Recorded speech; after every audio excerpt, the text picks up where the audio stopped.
Hello friends, നമ്മളിന്ന് നോക്കുന്നത് ആരാണ് നമ്മിലൂടെ പാപം ചെയ്യുന്നത്? ആത്മാവാണോ അതോ ദേഹിയാണോ ശരീരമാണോ? തെസ്സലോനിക്കർക്ക് എഴുതിയ ലേഖനം അതിൻ്റെ 5-ാം അധ്യായം 23-ാം വാക്യത്തിൽ ദൈവം ഒരു മനുഷ്യനെ എങ്ങനെയാണ് സൃഷ്ടിച്ചതെന്ന് അവിടെ വ്യക്തമായി എഴുതിയിട്ടുണ്ട്. ഒരു മനുഷ്യനെ ആത്മാവ്, ദേഹി, ദേഹം എന്ന നിലയിലാണ് ഒരു മനുഷ്യനെ ദൈവം സൃഷ്ടിച്ചിരിക്കുന്നത്. അപ്പോൾ ശരീരം, body, Delhi, soul and spirit, ആത്മാവ്, ഇതാണ് എൻ്റെ ഇംഗ്ലീഷ് തർജ്ജിമ വരുന്നത്. നിങ്ങൾ കാണുന്നത് ശരീരത്തെയാണ്, ബോഡിയെയാണ്.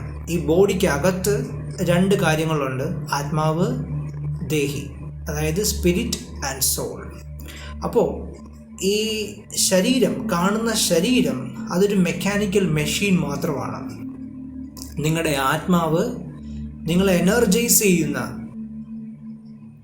ദൈവത്തിൽ നിന്നുള്ള ആത്മാവാണ്. അതായത് ദൈവത്തിൽ നിന്നുള്ള ആത്മാവ് നിങ്ങളിലേക്ക് വന്നപ്പോൾ അത് മനുഷ്യാത്മാവായി മാറി. അങ്ങനെ മനുഷ്യാത്മാവ്, ദേഹി, ശരീരം, ഇങ്ങനെ 3 കൂടിയ ഒന്നാണ് ഒരു മനുഷ്യൻ എന്ന് പറഞ്ഞാൽ.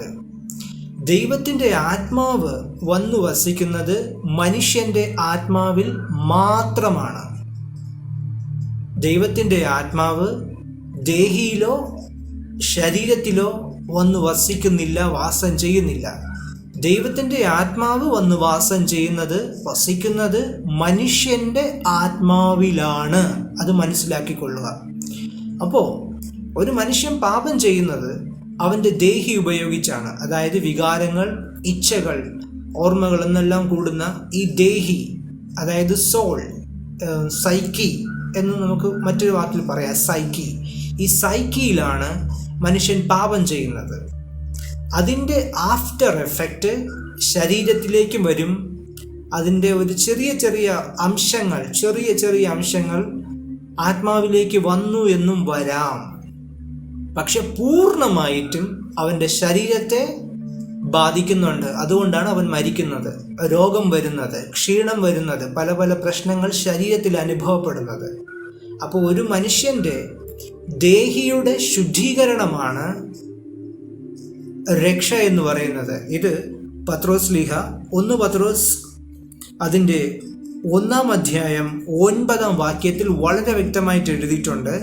നിങ്ങളുടെ വിശ്വാസത്തിൻ്റെ അവസാനമായ നിങ്ങളുടെ ദേഹികളുടെ രക്ഷ പ്രാപിച്ചുകൊണ്ട് തന്നെ. അതായത് ക്രിസ്തീയ വിശ്വാസത്തിൻ്റെ അവസാനം എന്ന് പറഞ്ഞാൽ നമ്മുടെ ദേഹിയുടെ, അതായത് സൈക്കിയുടെ രക്ഷയാണ്, സോളിൻ്റെ വീണ്ടെടുപ്പാണ്. നമ്മൾ കർത്താവായ യേശു ക്രിസ്തുവിനെ രക്ഷകനായി സ്വീകരിച്ചപ്പോൾ ആത്മാവ് വീണ്ടെടുക്കപ്പെട്ടു. ശരീരം ഇനി ഗ്ലോറിഫൈ ചെയ്യുന്ന മൊമെന്റിൽ വീണ്ടെടുക്കപ്പെടും, ക്രിസ്തുവിനെ പോലെ ആയിത്തീരും. അപ്പോൾ ഇന്ന് രൂപാന്തരീകരണം നടക്കേണ്ടത് ദേഹിയിലാണ്. അതാണ് ആ വാക്യത്തിൻ്റെ അർത്ഥം. കൂടുതൽ നമുക്ക് അടുത്ത് വരും ക്ലാസ്സുകളിൽ നമുക്ക് നോക്കാം. Thank you.